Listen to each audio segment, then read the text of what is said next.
আপনি ধনী হওয়ার জন্য করেছেন কি? কিছুই তো করেন নাই, কিছুই তো করেন নাই। ধনী হওয়ার জন্য আপনি এবং আমি কোনো কিছুই করি নাই, অথচ ধন অর্জন করা, সম্পদ অর্জন করা আমাদের জন্য ফরজ। যেমন নামাজ পড়া ফরজ, সম্পদ অর্জন করা কি নামাজের চেয়ে কম ফরজ নাকি? ভিক্ষা করা কি? ভিক্ষা করা কি? ভিক্ষা এমন কিয়ামতের দিন যে সকল ব্যক্তিরা ভিক্ষা করবে, কিয়ামতের দিন তাদের মুখে মাংস থাকবে না। কি থাকবে না? তখন মানুষ দেখে দেখে বুঝবে ও তো ভিক্ষুক ছিল, এই কারণে ওর মুখে মাংস নেই। এটা এরকম লাঞ্ছিত অপমানিত হয়ে আসবে, সে উঠবে কিয়ামতের দিন। আপনার রাসূল কিন্তু সাদাকে গ্রহণ করতো না, ভিক্ষা গ্রহণ করতেন না তিনি।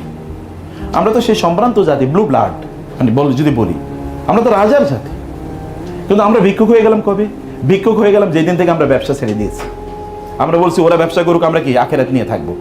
দুনিয়াকে আল্লাহ তাআলা আমাদেরকে দুনিয়ার নেতা বানাইছে না, ইন্নী জাইলুন ফিল আরদি খলিফা। আমি জমিনে কি বানাচ্ছি?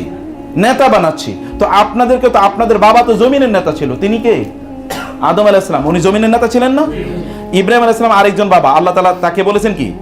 ইন্নী জাইলুকা লিন্নাসি ইমামা, আমি তোমাকে মানুষের নেতা বানালাম। আপনাদের বাপ দাদারা মানুষের নেতা, এই জমিনের নেতা, আমরা হয়ে যাচ্ছি ভিক্ষুক। ও আমাদেরকে একটু ভিক্ষা না দিলে আমাদের চলে না। এই ভিক্ষুকের জাতি যেদিন থেকে আমরা নিজেদেরকে বানাইছি, ওই দিন থেকে গোটা পৃথিবী আমাদের হাতছাড়া হয়ে গেছে। পৃথিবী তো আপনার কথা চলবে যখন আপনার পকেটে টাকা থাকবে। পৃথিবী আপনার কথা চলবে না যখন আপনার পকেটে টাকা থাকবে না, তখন আপনার কথা চলবে না। মানুষের সামনে আপনি দাঁড়াবেন, মানুষের জন্য আপনি কিছু করবেন, করার জন্য আপনাকে অবশ্যই লাগবে সম্পদ। এখন সম্পদ ইনকাম করে কিভাবে বলেন তো?